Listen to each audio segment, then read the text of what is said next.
আজকের যে মহালয়া তর্পণটা হচ্ছে সেটার বিশেষত্ব হলো মহালয়ার সময় পিতৃপক্ষ বা পিতৃগণ মর্তলোকে নেমে আসেন এবং সেই দিনে তারা জলের প্রত্যাশা করেন।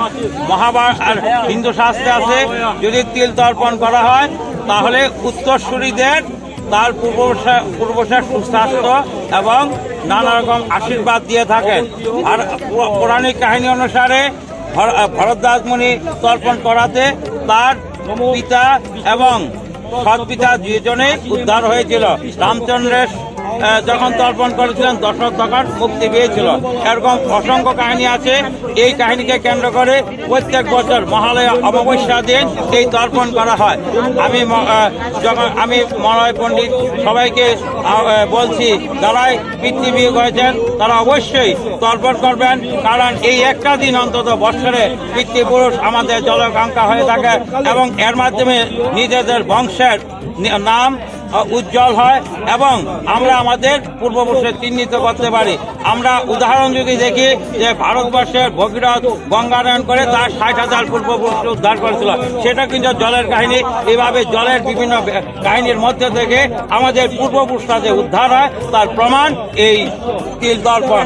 এবং তিল তর্পণের বিশেষত্ব হলো যে বছরের সব দিন কিন্তু তিল তর্পণ থাকে না, এই সময় তিল তর্পণ করা হয়। আমি সবাইকে ধন্যবাদ জানাচ্ছি।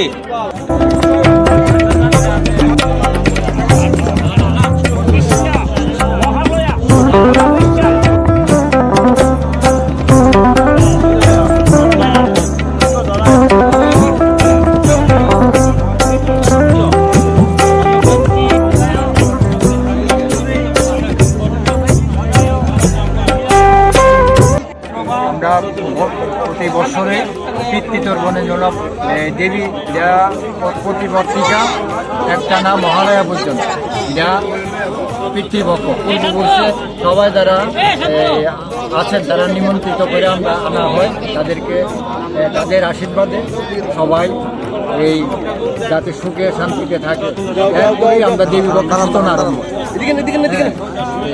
কালকে আজকে রাত্রে 11টার পরের থেকে মানে দেবী পক্ষ সূচন আমরা শুরু করি। এটা করা হয় যাতে সবাই সুস্থ থাকে, ভালো থাকে, সেই জন্য এটা করা হয়।